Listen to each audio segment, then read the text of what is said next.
Happy Friday, Brian Manning here. First of all, I hope everyone has a really wonderful holiday weekend and looking forward to the Monday off. It'd be really great. So just want to say, hope you have a wonderful time. Let's get right to it. A lot to talk about this week. So Monday, quiet news day, not much to talk about there. Tuesday, we got new home sales. So new home sales are new construction properties are sold, and new home sales, they only make up about 10% of the marketplace. And this report was a miss. Yes, it was down. If you watch the media, it's doom and gloom and everything's crashing.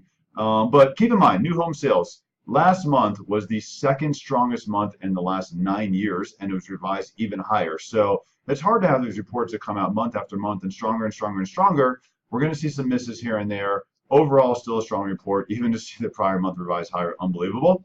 Wednesday, we got a bunch of data as well. Wednesday, we got the FHFA. So FHFA measures homes in the U.S. that have conventional mortgages on them. And those homes appreciated at 6.2% year after year. So still seeing really strong appreciation there, which is really great.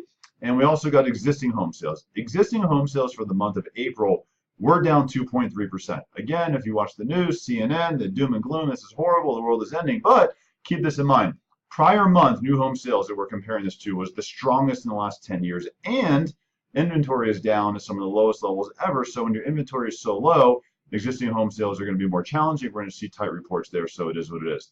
What's amazing to see, though, is that first-time home buyers are at 34% of all transactions. So a year ago, first-time home buyers made up 29%. If you look at millennials coming into the marketplace over the next 8 years, the percentage of first-time home buyers is going to steadily increase. We're really excited about this. It's going to be very strong demand over the next 8 years, and something for us to keep a close eye on. And then we got days on market.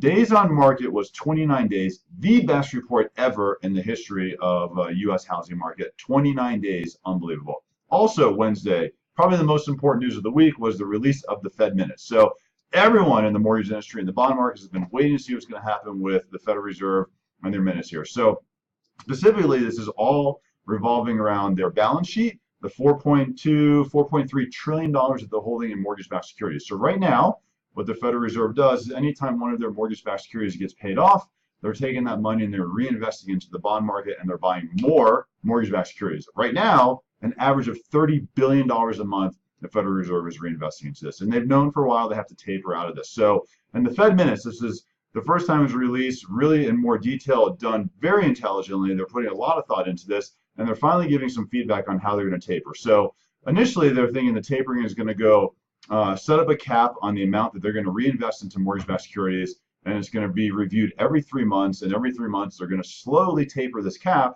and start to spend less and less more on the reinvestment of mortgage-backed securities. So it's going to be interesting to see once they really release the final plans here. But for us, the three questions are, when is it going to begin?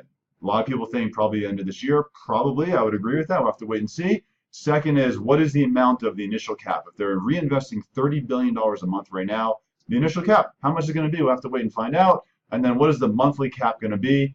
And we'll have to wait and see what happens there. But this is all kind of information we're looking for. What's important about this, and one thing to know, is that this is going to have a negative impact on the bond market. When you have a forced $30 billion a month getting invested into the bond market right now, and this changes, this is going to have a negative impact on bonds, which means this is going to have an absolute negative impact on mortgage rates. So keep an eye on this as the Federal Reserve tapers out of their balance sheet and gets down to where they're eventually putting no reinvestment into their bond market. This will have a negative impact on mortgage rates. Today, markets close early. Bond markets close 2 p.m. Eastern time, going into the holiday weekend. Next week heats up. We get employment reports. We get inflation data from the PCE, which is the Federal Reserve's favorite gauge for inflation. So we'll have a lot to talk about next week.